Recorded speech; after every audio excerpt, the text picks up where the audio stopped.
사람의 감정 가운데 참 해결하기 어려운 감정들이 많이 있지만 그 중에 하나가 미움의 감정입니다. 사람이 미움에 한번 빠지면 참 헤어나기가 어렵습니다. 사랑은 모든 것을 회복시키는 능력이 있지만 미움은 모든 것을 파괴하는 힘이 있습니다. 그래서 미움이나 분노를 참고 참으면 이것이 속에서 쌓여서 한이 됩니다. 우리 민족은 한이 많은 민족이에요. 그래서 노래에도 또 이렇게 푸념에도 한이 많이 서려 있습니다. 우리가 피해준 상대에 대해서 복수할 힘이 있으면 미움의 감정 이런 것들이 해결이 되지만 복수의 능력도 보복할 능력도 없을 때는 이제 이를 악물고 혼자 견디고 참아내야 되는 거죠. 그래서 이게 속에서 쌓이는 거예요, 한으로. 그리고 이 한이 심각한 증세로 병적 증세로 나타나는 것이 화병입니다. 대표적인 예가 시집살이죠. 요즘은 며느리에게 시집살이를 당한다 이렇게 얘기하지만 그런 얘기도 하지만 옛날의 분들은 참 한많은 시집살이 세월을 살았습니다. 그 노후에 가서는 또 시부모의 노환을 다 받아내면서 골병 들어서 또 그렇게 반복되면서 갔어요. 그래서 이렇게 화병을 앓는 분들이 많고요. 연세 높으신 분들은 그런 증세들이 많이 있는 분들이 많아요.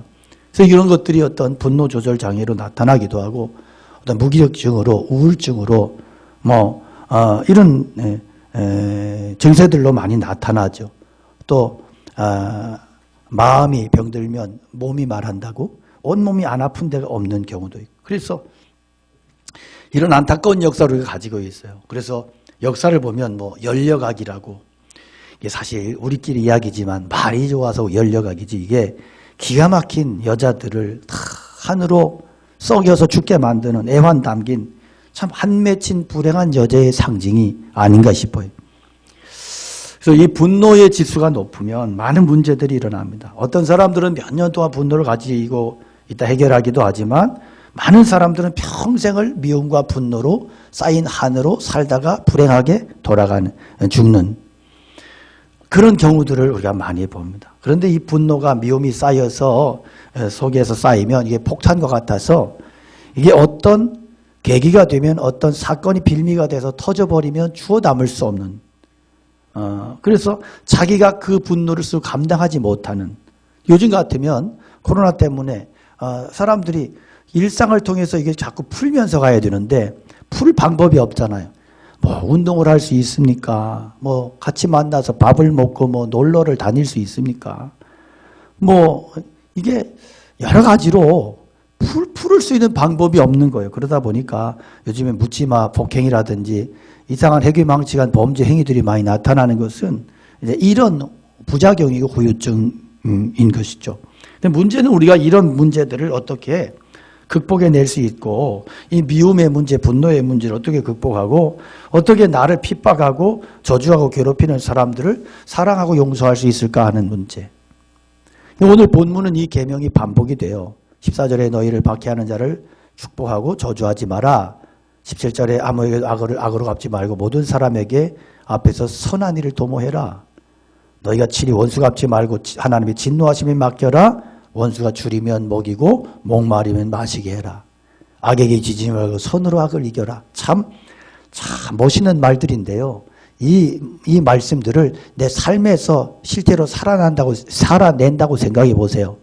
숨이 탁탁 막히지 않아요? 이 말씀을 묵상하면 화가 치밀어 오른다 그러잖아요. 너 어떻게 이 말씀을 지킬 수 있느냐? 아니 원수에게 나에게 원수를 가한 자가 지금 나에게 막 치명적인 예를 들면 이런 거예요. 내 아이를 쳐서 음주운전을 하고 쳐서 내 아이가 교통사고로 죽었어. 그런데 어느 날 보니까 내 아이를 쳐서 죽인 이 음주운전 운전사가 내 앞에서 죽어가고 있는 거야. 그러면 여러분 어떤 생각이 들겠어요? 너는 그 저주받아도 싸이 놈아. 그리고 나름대로 쾌재를 부르지 않겠느냐는. 그런데 오늘 성경이 뭐라 그래요? 원수가 줄이면 그 원수에게 먹이고 마시고 입히래. 아니 말이 되는 소리를 해야지 하나님도. 우리가 이 말씀이 산상수훈 유명한 계명 가운데 악한 자를 대적하지 마라. 누구든지 너의 오른뺨을 치면 왼편도 돌려대라. 이 말씀과 상응하는 말씀이야. 비슷한 말씀이야. 어떻게 지켜낼 수 있겠어? 말이 되는 얘기를 해야 되지 않겠느냐. 이런 생각하지 않겠어요? 우리가? 이 말씀을 정말 현실적으로 내가 묵상해보고 현실적으로 적용하려고 하면 이 말씀은 그렇게 쉬운 이야기가 아니다. 기독교 신앙을 상징하는 말씀처럼 되어 있는 이 말씀을 우리가 실천한다? 그럼 어떻게 실천하겠어요? 맨날 붙어 사는 남편과 아내 사이에도 그렇게 때로는 박치듯 싸움하는 게 여러분 아니요? 그런데 이 말씀 어떻게 실천하느냐고 우리가. 정말 쉽지 않은 이야기예요. 초대교회 당시에 박해자들은 누구예요? 로마 제국이에요. 강력한 로마 제국. 유대인 회당의 유대주의자들. 그리고 우상숭배자들이 기독교인들 죽이려고 달려들고 또 가정에서 기독교 신앙을 핍박하는 사람들 다 누구예요? 다 강자들이에요. 기득권이에요. 그러면 기독교인들은 쫓겨날 수밖에 없고 그리고 패가 망신할 수밖에 없고 빼앗길 수밖에 없고 결국에는 화형을 당하고 순교를 당하는 자리에 끌려갈 수밖에 없는 사람들이 기독교인들이란 말이에요. 자, 이런 자들, 이런 상황 속에서, 이런 비참한 상황 속에서 성경은 뭐라고 말씀해요? 저들에게 보복하지 마라. 저들을 원망하지 말고 저들에게 사랑을 베풀고 끝까지 그 핍박자를 향해서 선으로 대응해라. 이렇게 말씀하는 거예요. 이 말씀이 다시 묻습니다. 쉬운 말씀이에요, 이게? 말도 안 되는 이야기예요. 깨달으신 분들은 지금 죽어가고 있어요. 이게 정말 이렇게 어려운 말씀이야. 말도 안 되는 말씀이야. 그런데 박해 시대는 뭐 어쩔 수 없이 그렇게 할 수 있다고 하지만 이 말씀 오늘 우리에게 윤리적으로 적용하려고 그러면 정말 혼란스러운 말씀, 힘든 말씀, 실제로 적용이 불가능하게 느껴지는 말씀 아니겠어요? 특별히 용서의 문제. 어떤 분들은 용서 이야기를 하면 숨이 탁탁 막힌다 그래요. 용서 이야기를 하면 분노가 치밀어 오른다 그래요. 왜? 용서하지 못한 사람을 늘 품고 살기 때문에. 자, 어떻게 용서할 수 있겠느냐고. 나를 망하게 한 사람, 나에게 엄청난 폭력을 가하고 정신적으로, 신체적으로 엄청난 치명적인 상처와 후유증을 남겨준 사람, 내 자식을 죽인 원수, 어떻게 사랑할 수 있어? 용서는 쉽지 않은데요. 그런데 기독교에서는 무언 중에 용서를 무조건 강요하는 경향이 있어요. 특히나 어떤 신앙의 허세에 쩌들어서 신앙 좋은 척 행세하면서 사는 사람들일수록 이 허세를 잘 부려요. 용서해야지. 주님께 맡겨. 자기는 속으로 분노와 원한을 품고 살면서도 사람들 앞에서는 신앙 좋은 행세를 한단 말이에요. 이런 문제를 다루고 있는 영화 중에 하나가 있어요. 이창호 감독의 밀양 보셨죠? 자, 이 밀양 영화 보면서 여러분 어떤 생각이 들었어요? 이 밀양 영화에 대해서 해석이 분분해요. 그래서 어떤 보수적인 기독교인들은 교회를 공격하는 영화다 막 비판을 해요. 저는 그렇게 보지 않습니다. 이 영화는 죽인 살인범을 아이를 죽인 유교의 살인범을 신앙 안에서 이 엄마가 용서하려고 부단히 몸부림을 쳐. 그러다가 이게 어긋나면서 벌어지는 기독교 신앙인들의 신앙의 허위의식을 고발하는 영화예요. 어쩌면 우리는 밀양 영화에 나오는 유교 살인범처럼 살고 있지 않습니까? 신앙의 허위의식에 빠져가지고 그래서 상대는 죽어가고 있는데 나는 주님이 십자가의 피로 나를 용서해 주셨기 때문에 나는 더 이상 양심에 가책받지 않고 살기로 했어. 이러면서 신앙 좋은 척하고 그러면서 은혜스러운 얘기 혼자 다 하고 신앙의 달바가지를 쓰고 가해자로 살아가면서 그러면서 신앙 좋은 신앙인의 허세를 부릴 수 있다. 이걸 고발하고 있는 영화 밀양이에요. 그런데 이런 일들이 실제로 우리들한테 일어납니까? 일어나지 않습니까? 일어납니다. 일어나고 있는 게 현실이에요. 정말로 우리가 허위의식을 버리고 거짓된 모습 버리고 진실한 모습으로 참된 신앙을 정말로 참된 신앙을 오늘 성경의 이 말씀을 붙들고 실제로 적용하며 살아낸다? 이게 얼마나 어려운 얘기인지 몰라. 얼마나 처절한 이야기인지 몰라요. 그럼에도 불구하고 오늘 성경은 우리에게 한 수를 더 떠요. 더 강력하게 말씀하세요. 원수가 줄이면 먹여줘라. 목마르면 마시게 해라. 헐벗으면 입혀줘라. 여러분, 왜 하나님은 우리에게 이렇게 무지막지한 말씀을 주시는 걸까?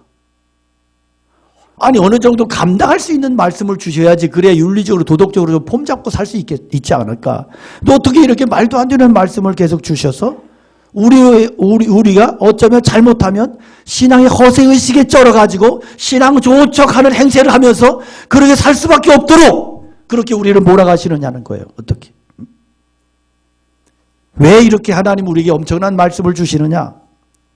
원론적으로 말씀드리면 이유는 간단해요. 하나님께서 용서받을 수 없는, 도저히 용서받을 수 없는 우리를 용서해 주셨고, 사랑받을 만한 조건이 전혀 없는 정말 막무가내인 말도 안 되는 나를 무조건 사랑해 주셨고 저주받은 우리 인생을 축복해 주셨기 때문에. 그래서 내가 너희를 사랑한 것처럼 너도 나를 사랑해. 이게 신앙의 원칙이에요. 근데 믿음의 선배들은 놀랍게도 이렇게 살아낸 분들이 많이 계셔요. 우리가 잘 아는 사랑의 원자탄 손양원 목사님 같은 그런 분들.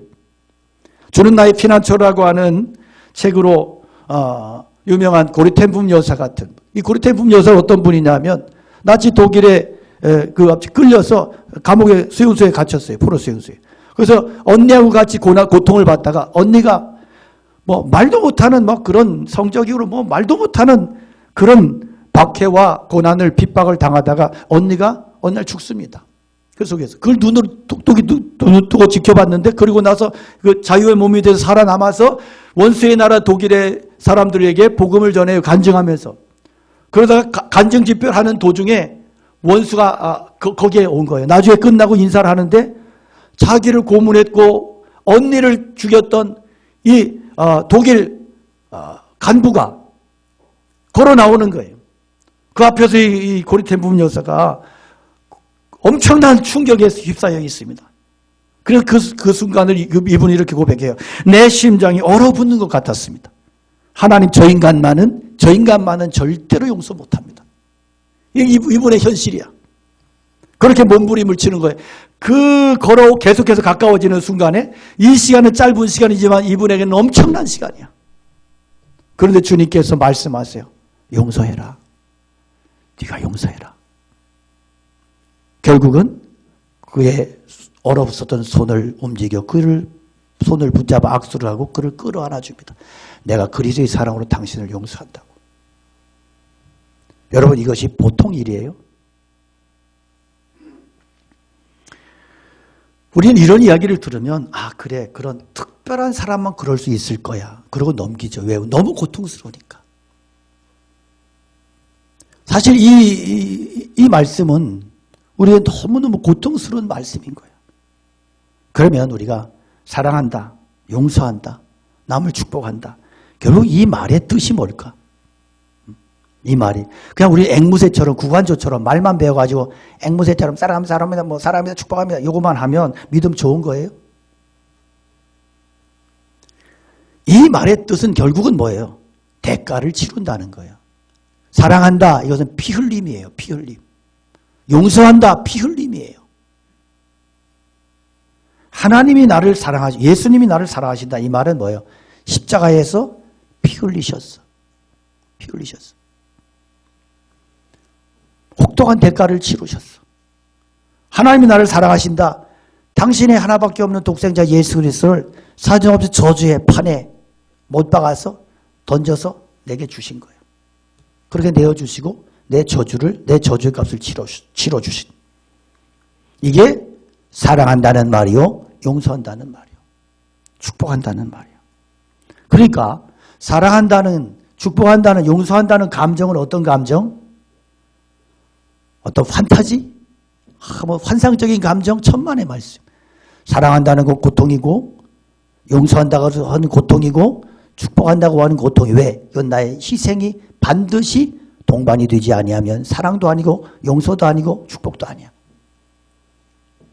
히브리서 11장 36절 보면 믿음의 사람들이 겪었던 고난에 대해서 이렇게 설명을 해요. 또 어떤 이들은 희롱과 채찍질뿐 아니라 결박과 옥에 갇히는 시험도 받았으며 돌로 치는 것과 톱으로 켜는 것과 시험과 칼에 죽임당하고 양과 염소의 가죽을 입고 유리하여 궁핍과 환난과 학대를 받았으니 저희가 광야와 산중과 암열과 토굴에 유리하였느니라.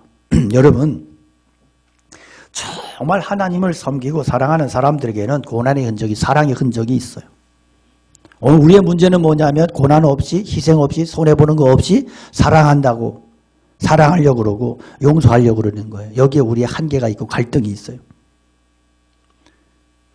우리 믿음의 선배들 신앙을 보면, 자, 스데반 집사 결코 나쁜 분 아니세요. 돌에 맞아 죽을 이유가 전혀 없어요. 그런데 예수 그리스도를 말했기 때문에 그분은 돌에 맞아 죽습니다. 순교합니다. 바울 사도가 자기 고난에 대해 설명을 하는데 고린도서 1장 8절에 보면 형제들아 우리가 아시아에서 당한 환난을 너희가 알지 못하기를 원치 아니하노니 힘에 지나도록 심한 고생을 받아 살 소망까지 끊어지고 우리 마음에 사형 선고를 받은 줄 알았으니 이는 우리로 자기를 의뢰하지 말고 오직 죽은 자를 다시 살리시는 하나님만 의뢰하게 하려 함이라. 바울 사도가 얼마나 심한 고난 받았으면 여러분 인간적인 소망이 끊어지고 사형 선고를 받은 것 같이 받은 줄로 알았다고 그렇게 고백할까요? 이게 무슨 이야기예요? 어떤 상황을 만났어요. 그런데 그 상황이 너무 절망스러워서 나는 죽었다는 거예요. 소망이 끊어져 버렸다는 거예요.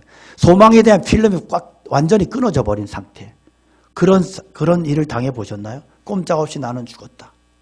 그런데 그런 고난이 보통의 고난이 아니야. 배가 뒤집혀서 그 널판지를 붙들고 견뎌야 되는 고난. 토굴 속에서 유리하고 도망자로 핍박자로 별의별 고난이 다 많아. 매를 맞아 죽었다가 깨어나고 죽었다 깨어나는 고난. 별의별 고난이 다 많아. 정말로 우겨쌈을 당하고 거꾸로 뜨름을 당하고. 그런데 바울 사도의 그의 직위와 실력을 보면 그가 그렇게 살 사람이에요? 우리말로 그런 운명이냐고. 운명이라는 말은 그냥 떨쳐버릴 수 없어서 그냥 견디는 거 아니에요? 그런 표현이? 근데 바울 사도가 그런 사람 아니잖아요. 바울 사도 대단하신 분이세요. 가말리엘의 당시 최고의 문학생이고 히브리인 중에 히브리인이요, 유대인 중에 유대인이요. 당시 로마의 시민권을 가졌고 내노라는 남부를 곳이 없는 정말 근사하게 떵떵거리며 살아갈 수 있는 그런 실력과 자질과 능력 갖춘 사람인데 그가 이렇게 말도 안 되는 비천하고 비천한 종의 처지가 돼서 그렇게 해서 그렇게 비천한 삶을 살아. 모든 것을 그렇게 살아. 무엇 때문에? 예수님 때문에, 복음 때문에 그는 이 모든 걸 다 포기하고 버렸던 사람. 내가 수고를 넘치도록 하고 옥에 갇히기도 턱 많이 하고 매도 수없이 맞고 여러 번 죽을 뻔했다. 여러 번 죽을 뻔했다. 여러분 우리가 예수님 때문에 고난 당해본 적이 있어요? 아니 고난은 고사하고 신앙생활하다 조금만 손해받아도 10,000원짜리 한 장만 손해받아도 펄펄 뛰지 않아요? 얼굴이 새파랗게 됐다 새빨갛게 됐다면서. 그 우리네들의 신앙의 수준이야. 그게 신앙의 실존이야. 예수님 때문에 뭔 고난을 받아봤겠어요? 예수님 때문에 고난받는 거 쉽지 않아. 저는 21살 때 제가 그 동네에서 목회하다가 술주정뱅이에 끌려가지고 한참을 동네에 끌려다녔어요. 그러고 나서 얼마나 수치스럽고 얼마나 창피하고 자존심이 상했는지 제 방에 들어서 겁나게 많이 울었어요. 억울하더라고. 한참 울고 나니까 제정신 들고 나니까 감사하게 나중에 그래도 은혜스럽게 마침표는 감사했지만 여러분 우리가 그렇게 고난받고 주님의 이름으로 그런 적이 없잖아. 그러니까 우리의 신앙이라고 하는 것은 늘 그냥 내 맘대로 신앙이고 내 멋대로 신앙이야. 내 식대로고 내 해석 그대로 그냥 가져가는 거예요.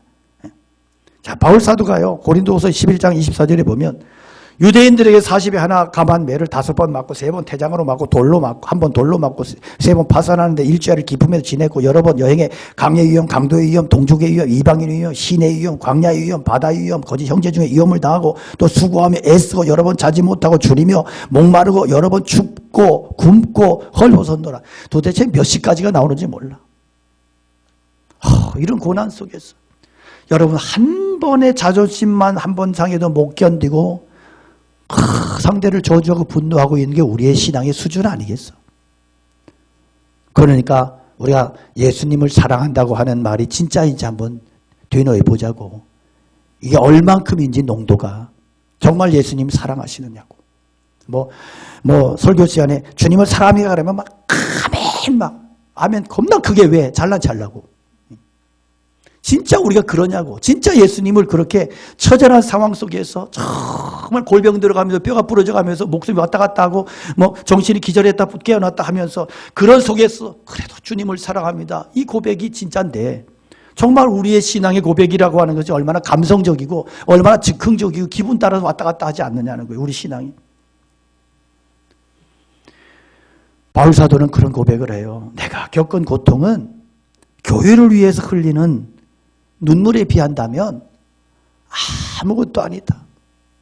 무슨 말이에요? 나는 주님의 몸된 교회를 위해서 내가 수고하고 주님의 몸된 교회를 위해서 헌신하고 주님의 몸된 교회를 위한 사랑을 생각한다면 그런 것 정도는 아무것도 아니래. 참 정말 대단한 고백 아닌지 대단한 고백 아닙니까? 자기가 전도한 영혼을 위해서 눈물 흘리고 교회를 세워놓고 교회 생각하면서 밤잠을 자지 못하고 이게 교회야.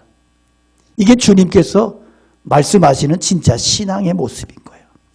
저는 요즘에 임박한 임시예배 처소 이전 문제, 또 조합과 협상 문제, 또 앞으로 건축해야 되는 뭐 예배당을 위한 설계도, 또 예배당 건축 뭐 이런 생각으로 가득해요.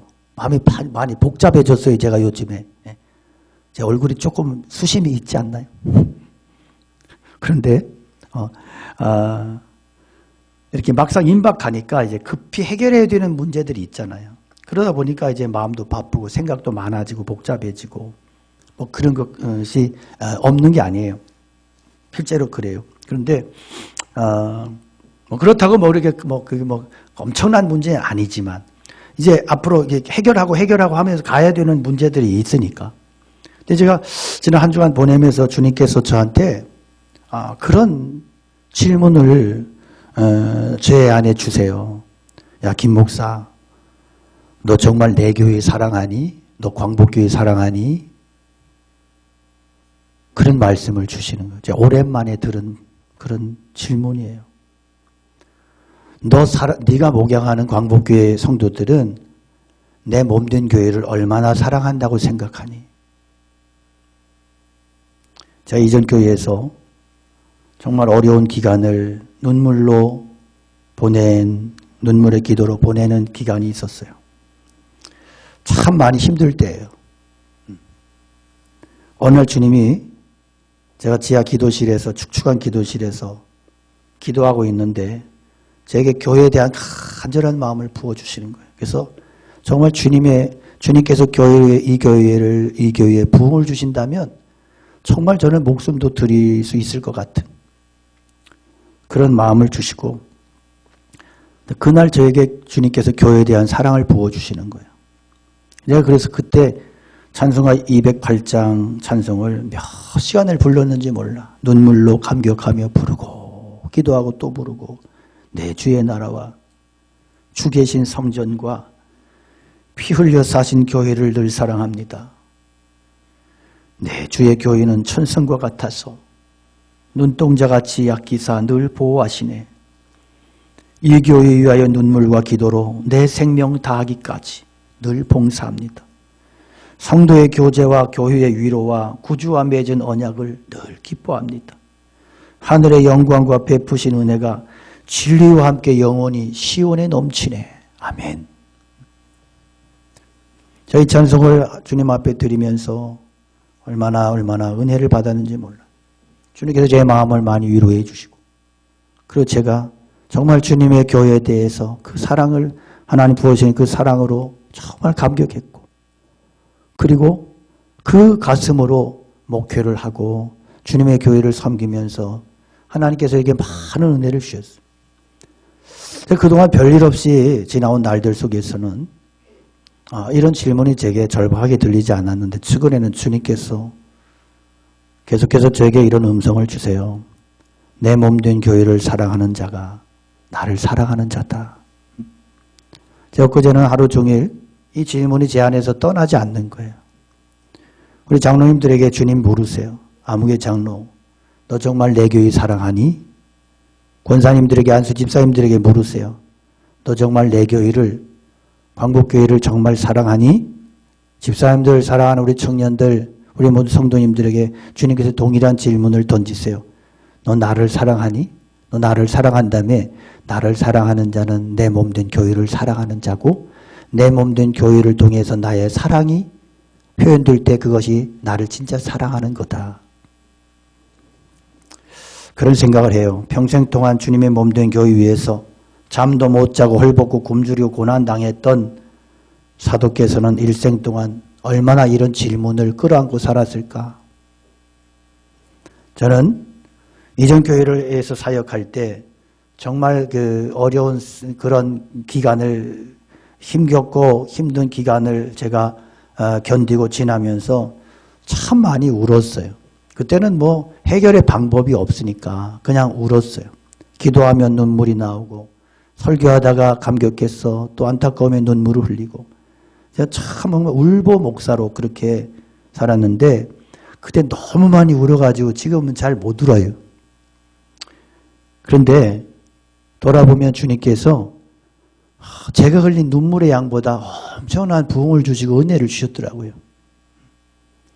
이제 우리가 정말 중요한 일, 큰 일들을 앞에 두고 있는 우리에게 주님께서는 이것을 확인시켜 주시는 거예요. 네가 정말 나의 몸된 교회를 사랑하느냐고. 그리고 그 사랑을 너희가 정말 고백한다면 그런 삶을 살아야 된다고 말씀하시는 거예요. 그럼 교회 때문에 밤잠 못 자고 교회 때문에 눈물 흘려본 적이 있습니까? 이건 목사에게만 해당되는 이야기입니까? 아니죠. 사랑은 어떤 건지 아세요? 사랑은 죽고 싶은 거예요. 누구를 위해서? 당신을 위해서. 그게 사랑이에요. 그런데 이게 사랑이 식어지면 어떤 일이 일어나는지 알아요? 나는 살고 저 사람은 죽었으면 좋겠는 거예요. 그래서 연애를 하고 결혼을 처음 하면 상대를 위해 죽고 싶어. 죽어주고 싶어. 그런데 나중에 가서 사랑이 다 따라지고 변질되면 저 인간 빨리 죽었으면 좋겠어. 이래 되는 거예요. 여러분, 상대를 위해서 내가 죽어주고 싶은 심정, 이것이 주님이 우리에게 주신 십자가의 사랑이고 내가 주님께 드려야 되는 사랑이고 우리가 주님의 몸된 교회를 위해서 고백해야 되는 사랑인 줄로 믿습니다. 우리는요, 너무나 시시하고 별것도 아닌 일들을 아주 중요하게 생각하고요. 그런 것들을 얼마나 생색내기를 좋아하는지 몰라. 웩이라는 선교단체가 있어요. 이 창설자 C.T. 스터드라고 하는 분이 이런 이야기를 했습니다. 당신을 위해서 그리스도께서 십자가에 돌아가신 것이 사실이라면 당신이 주님을 위해 하는 모든 행위는 이미 헌신이 아니고 그것은 너무나 당연한 것이다. 우리는 주님을 믿는다는 믿음 하에서 그 명분 하에서 아주 작은 것 하나 바치고 아주 작은 것 하나 드리고 아주 작은 것 하나 했어요. 그래놓고 누가 알아줬으면 좋겠는 거야. 알아줬으면. 그래서 누군가가 어느 날 그 이야기를 해. 아무개 권사님이, 아무개 장로님이 뭔 일을 했대. 그랬어? 그래서 그분이 이제 돌아서 얘기가 들리는 거야. 아무개 통해서 들었는데 권사님이 그 일을 했다며. 그러면 이제 기세 등등 해가지고 그 소문 퍼뜨린 사람한테 전화를 하는 거예요. 네가 진짜 내 마음을 알아주는구나. 우리는 그렇게 해야 직성이 풀리는 사람들. 왜 우리는 너무 허세에 자기 자랑에 길들여져 있어. 그런데 이건 아니라는 게 가짜라는 거야. 만일 당신이 예수님의 십자가의 사랑을 받은 자라면 헌신은 헌신이 아니고 너무나 당연한 삶이다. 명심하십시오. 우리의 문제는 참된 헌신은 사라지고 십자가 앞에서 탐욕만을 갈구하고 있다는 거예요. 15절입니다. 즐거워하는 자들과 함께 즐거워하고 우는 자들과 함께 울어라. 방구한 자가 되지 말라는 거예요. 신앙은 함께 아파하는 거예요. 함께 고난을 나누는 거예요. 서로 마음을 같이하여 높은 데 마음 두지 말고 도리어 낮은 데 처하며 스스로 지혜 있는 체하지 마라. 기독교인들이 고쳐야 될 병이 뭔지 알아요? 체병이에요. 체병. 체병. 있는 채, 잘난 채. 그냥 그런 체증 있잖아요. 체병. 이거 고쳐야 돼요. 난체. 하나됨의 비밀은 놀라운 것이에요. 우리 어떻게 하나 될 수 있느냐. 예수님께서 요한복음 17장에서 하나 되게 하시고 아버지와 내가 하나 된 것처럼 나와 제자들이 하나 되게 하시고 제자들이 또 다른 사람들과 더불어서 하나 되게 해주시옵소서. 이게 예수님의 비전이고 예수님의 기도예요. 우리 어떻게 하나가 될 수 있을까? 하나 되는 비결이 뭘까? 내가 낮아지면 하나 된다. 높아지면 갈라지고 낮아지면 하나 된다. 그래서 산은 높아지니까 자꾸 찢어져. 다 봉우리가 달라. 물은 낮아지니까 하나의 바다를 이루는 거예요. 여러분 신앙의 원리는 그렇습니다. 우리 갖고 싸우는 이유는 분열돼서 그래. 높아져서 그래. 자기 주장을 내세우니까. 여러분 하나가 되셔야 돼요. 기독교가 잃어버린 것은 사랑이에요. 건물도 있고 돈도 있고 똑똑한 사람도 넘쳐. 그런데 사랑이 없어. 원수까지 사랑하라. 이게 주님의 명령이에요. 18절에 할 수 있거든 너희로 모든 사람으로도 화목해라. 여러 곳에 성경에 주님이 말씀하세요. 19절에 사랑하는 자들아 너희가 친히 원수 갚지 말고 하나님의 진노하심에 맡겨라. 왜? 원수 갚는 게 내게 있으니 내가 갚으리라. 참 놀라운 말씀이에요. 원수 생겼을 때 직접 갚지 말래. 직접. 왜냐하면 그건 하나님의 소관이래. 로마서 말씀이 기록될 당시에 성도들의 상태가 이 현실이 어땠어요? 로마의 지배 아래에서 온갖 박해를 당할 때야. 힘이 없어. 상대와 싸울 능력도 없고 힘도 없어.